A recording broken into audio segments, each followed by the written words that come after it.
Talking to oneself is a habit everyone indulges in. We could no more stop talking to ourselves than we could stop eating and drinking. All that we can do is control the nature and the direction of our inner conversations. Most of us are totally unaware of the fact that our inner conversations are the causes of the circumstances of our life. We are told that as a man thinketh in his heart, so is he. But do we know that man's thinking follows the tracks laid down in his own inner conversations? To turn the tracks to which he is tied in the direction in which he wants to go, he must put off his former conversation, which is called in the Bible the old man, and be renewed in the spirit of his mind. Speech is the image of mind. Therefore, to change his mind, he must first change his speech. By speech is meant those mental conversations we carry on with ourselves. The world is a magic circle of infinite possible mental transformations, for there are an infinite number of possible mental conversations.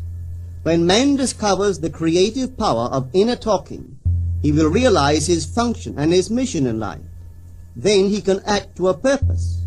Without such knowledge, he acts unconsciously.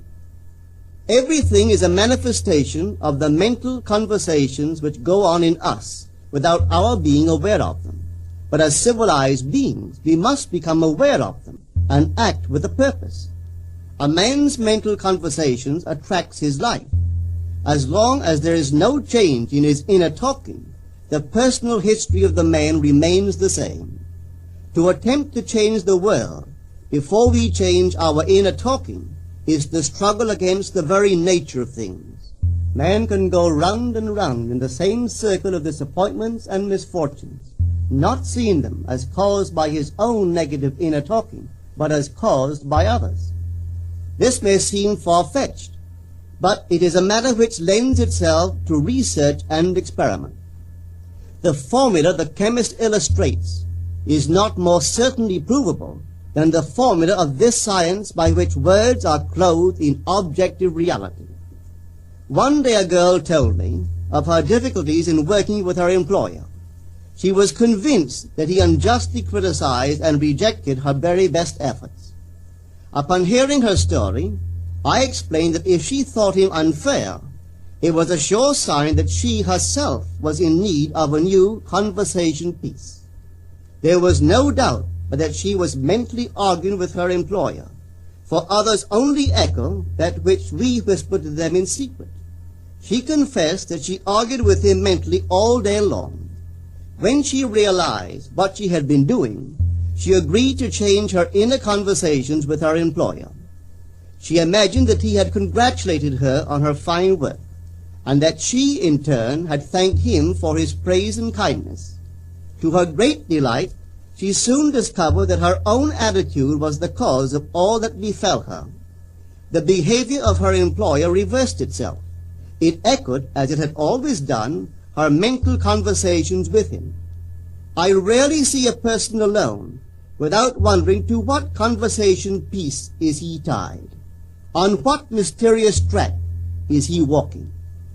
We must begin to take life consciously, for the solution of all problems lies just in this. The second man, the Lord from heaven in all of us, is trying to become self-conscious in the body, that he may be about his Father's business. What are his labors? To imitate his Father, to become master of the Word, master of his inner talking, that he may mold this world of ours into a likeness with the kingdom of love. The prophet said, "Be ye imitators of God as dear children." How would I imitate God? Well, we are told that God calls things that are not seen as though they were seen, and the unseen become seen. This is the way the girl called forth praise and kindness from her employer. She carried on an imaginary conversation with her employer from the premise that he had praised her work, and he did. Our inner conversations represent in various ways the world we live in.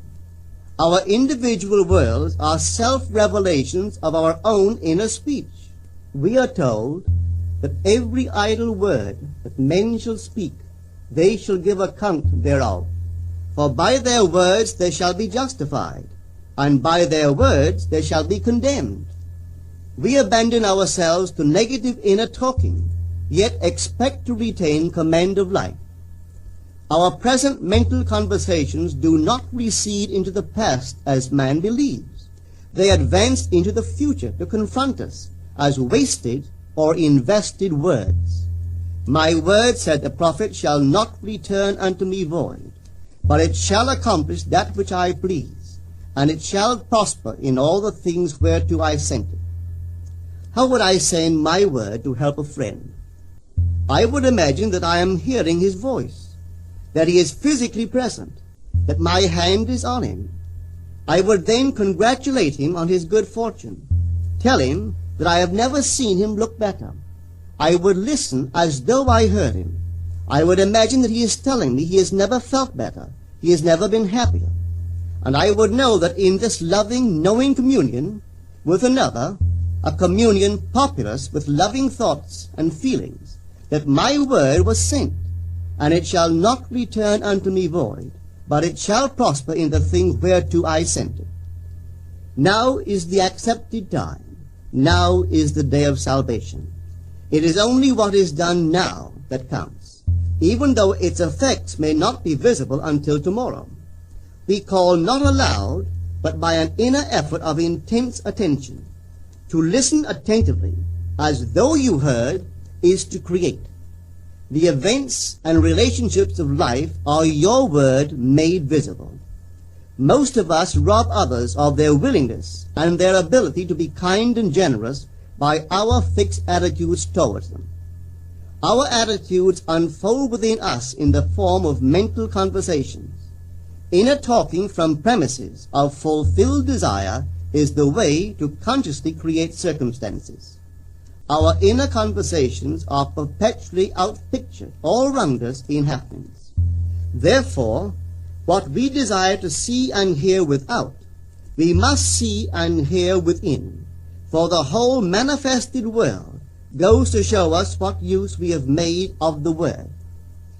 If you practice this art of controlled inner speaking, you too will know what a thrill it is to be able to say, and now I have told you before it come to pass, that when it is come to pass, ye might believe. You will be able to consciously use your imagination to transform and channel the immense creative energies of your inner speech from the mental, emotional level to the physical level. And I do not know what limits, if any, there are to such a process. What is your aim? Does your inner talking match it? It must, you know. If you would realize your aim, for as the prophet asked, can two walk together except they be agreed? And of course the answer is no, they cannot. The two who must agree are your inner conversation and the state desired. That is, what you desire to see and hear without, you must see and hear within. Every stage of man's progress is made by the conscious exercise of his imagination, matching his inner speech to his fulfilled desire. As we control our inner talking, matching it to our fulfilled desires, we can lay aside all other processes. Then we simply act by clear imagination and intention. We imagine the wish fulfilled and carry on mental conversations from that premise. The right inner speech is the speech that would be yours were you to realize your ideal. In other words, it is the speech of fulfilled desire. Now you will understand how wise the ancient was when he told us in the Hermetica, there are two gifts which God has bestowed upon man alone and on no other mortal creature. These two are mind and speech, and the gift of mind and speech is equivalent to that of immortality. If a man uses these two gifts rightly, he will differ in nothing from the immortals. And when he quits his body, mind and speech will be his guides, and by them he will be brought into the troop of the gods and the souls that have attained to bliss. With the gift of mind and speech, you create the conditions and circumstances of life. In the beginning was the Word, and the Word was with God, and the Word was God. The Word, said Hermes, is Son, and mind is Father of the Word. They are not separate one from the other, for life is the union of Word and mind. You and your inner talking or word are one. If your mind is one with your inner conversation, then to be transformed in mind is to be transformed in conversation. It was a flash of the deepest insight that taught Paul to write, "Put off the former conversation, the old man, which is corrupt, and be renewed in the spirit of your mind. Put on the new man." Put on the new man and be renewed in the spirit of your mind is to change your inner conversation, for speech and mind are one. A change of speech is a change of mind. The prophet Samuel said, "The Lord spake by me, and his word was in my tongue." If the Lord's word was in the prophet's tongue, then the Lord's mouth that uttered the word must be the prophet's mind. For inner conversations originate in the mind and produce little tiny speech movements in the tongue. The prophet is telling us that the mouth of God is the mind of man, that our inner conversations are the word of God, creating life about us as we create it within ourselves. In the Bible you are told that the word is very near to you, in your mouth and in your heart, that you may do it. See, I have set before you this day life and good, death and evil, blessings and cursings. Choose life. The conditions and circumstances of life are not created by some power external to yourself. They are the conditions which result from the exercise of your freedom of choice, your freedom to choose the ideas to which you will respond. Now is the accepted time. This is the day of salvation. Whatsoever things are of good report, think on these things. For your future will be formed by the word of God, which is your present inner talking. You create your future by your inner conversations. The worlds were framed by the word of God, that is, your inner talking. See yonder fields? The sesamum was sesamum, the corn was corn, the silence and the darkness knew. So is a man's fate born. For ends run true to origins. If you would reap success, you must plant success. The idea in your mind which starts the whole process going is the idea which you accept as truth. This is a very important point to grasp, for truth depends upon the intensity of imagination, not upon facts. When the girl imagined that her employer was unfair, his behavior confirmed her imagination. When she changed her assumption of him, his behavior reflected the change, proving that an assumption, though false, if persisted in, will harden into fact. The mind always behaves according to the assumption with which it starts. Therefore, to experience success, we must assume that we are successful. We must live wholly on the level of the imagination itself, and it must be consciously and deliberately undertaken. It does not matter if, at the present moment, external facts deny the truth of your assumption.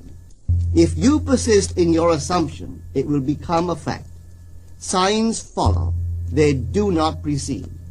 To assume a new concept of yourself is to that extent to change your inner talking or word of God, and is therefore putting on the new man. Our inner talking, though unheard by others, is more productive of future conditions than all the audible promises and threats of men. Your ideal is waiting to be incarnated, but unless you yourself offer it human parentage, it is incapable of birth. You must define the person you wish to be, and then assume the feeling of your wish fulfilled, in faith that that assumption will find expression through you. The true test of religion is in its use, but men have made it a thing to defend. It is to you that the words are spoken. Blessed is she that believed, for there shall be an accomplishment of those things which are spoken unto her from the Lord. Test it, try it. Conceive yourself to be one, that you want to be, and remain faithful to that conception. For life here is only a training ground for image making. Try it and see if life will not shape itself on the model of your imagination. Everything in the world bears witness of the use or misuse of man's inner talking. Negative inner talking, particularly evil and envious inner talking, are the breeding ground of the future battlefields and penitentiaries of the world. Through habit, man has developed a secret affection for these negative inner conversations. Through them he justifies failure, criticizes his neighbors, gloats over the distress of others, and in general pours out his venom on all. Such misuse of the word perpetuates the violence of the world. The transformation of self requires that we meditate on a given phrase, a phrase which implies that our ideal is realized, and inwardly affirm it over and over and over again until we are inwardly affected by its implication, until we are possessed by it. Hold fast to your noble inner convictions or conversations. Nothing can take them from you but yourself. Nothing can stop them from becoming objective facts. All things are generated out of your imagination by the Word of God, which is your own inner conversation. And every imagination reaps its own words which it has inwardly spoken. The great secret of success is a controlled inner conversation from premises of fulfilled desire. The only price you pay for success is the giving up of your former conversation, which belongs to the old man, the unsuccessful man. The time is ripe for many of us to take conscious charge in creating heaven on earth. To consciously and voluntarily use our imagination to inwardly hear and say only that which is in harmony with our ideal is actively bringing heaven to earth. Every time we exercise our imagination lovingly on behalf of another, we are literally mediating God to that one. Always use your imagination masterfully, as a participant, not an onlooker. In using your imagination to transform energy from the mental, emotional level to the physical level, extend your senses. Look and imagine that you are seeing what you want to see, that you are hearing what you want to hear, and touching what you want to touch. Become intensely aware of doing so. Give your imaginary state all the tones and feeling of reality. Keep on doing so until you arouse within yourself the mood of accomplishment and the feeling of relief. This is the active, voluntary use of the imagination, as distinguished from the passive, involuntary acceptance of appearances. It is by this active, voluntary use of the imagination that the second man, the Lord from heaven, is awakened in man. Men call imagination a plaything, the dream faculty, but actually it is the very gateway of reality. Imagination is the way to the state desired. It is the truth of the state desired, and the life of that state desired. Could you realize this fully, then would you know that what you do in your imagination is the only important thing. Within the circle of our imagination, the whole drama of life is being enacted over and over again. Through the bold and active use of the imagination, we can stretch out our hand and touch a friend 10,000 miles away and bring health and wealth to the parched lips of his being. It is the way to everything in the world. How else could we function beyond our fleshly limitations? But imagination demands of us a fuller living of our dreams in the present. Through the portals of the present, the whole of time must pass. Imagine elsewhere as here, and then as now. Try it and see. You can always tell if you succeeded in making the future dream a present fact by observing your inner talking. If you are inwardly saying what you would audibly say, were you physically present and physically moving about in that place, then you have succeeded. And you could prophesy it from these inner conversations and from the moods which they awaken within you, what your future will be. For one power alone makes a prophet, imagination, the divine vision. All that we meet is our word made visible.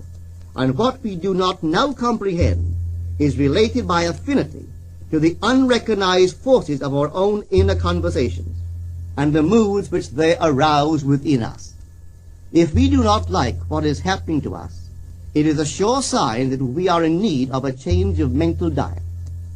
For man, we are told, lives not by bread alone, but by every word that proceeds from the mouth of God.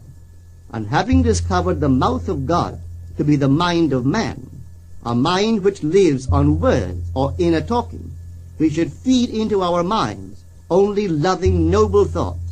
For with words or inner talking we build our world. Let love's lordly hand raise your hunger and thirst to all that is noble and of good report, and let your mind starve ere you raise your hand to a cup love did not fill, or a bowl love did not bless, that you may never again have to say, "What have I said? What have I done?" O all-powerful human word.